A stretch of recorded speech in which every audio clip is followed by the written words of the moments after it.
pour l'étape 5, donc je vous demande d'aller sur le site de l'Institut de la statistique du Québec, donc www.stat.gouv.qc.ca. Donc vous allez obtenir ce site internet. Donc d'aller choisir le sujet statistiques et publications. Puis dans les menus de gauche, donc par sujet, on va aller choisir le sujet population et démographie. Donc l'objectif ici, c'est plus de fouiller un peu sur le site de la statistique, voir qu'il existe plein de données et de tableaux graphiques qui peuvent être consultés sur des informations, sur la démographie de la population, l'économie, etc. Donc, nous, on va aller choisir le bilan démographique du Québec. Donc, bilan démographique du Québec. Et il faut cliquer une deuxième fois pour aller télécharger, dans le fond, le PDF. Donc, bilan démographique du Québec. Deuxième fois pour le télécharger.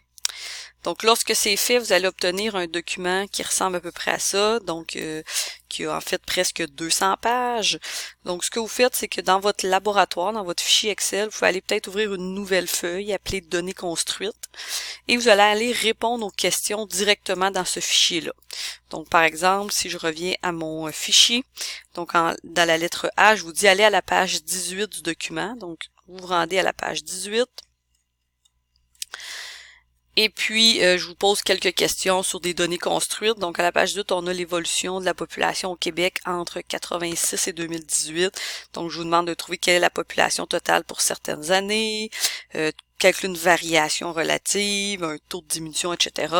Donc, à partir de la page 18, vous avez des questions à répondre. Donc, vous pouvez y répondre directement dans votre fichier Excel. Et bon, après ça, je vous fais aller à la page 42 du même document pour aller répondre à la question C.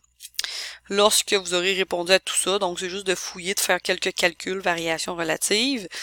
Et pour la section 5.2 du laboratoire, donc en retournant sur le site de l'Institut de la statistique, là, cette fois-ci, je vais vous faire télécharger un deuxième document.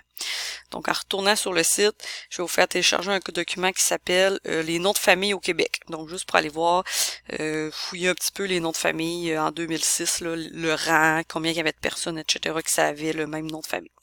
Donc, je vous laisse fouiller là-dedans pour l'étape 5 au complet. Venez répondre directement ici. Il n'y a pas vraiment de nombre de présentations. Là, allez-y comme vous le pensez.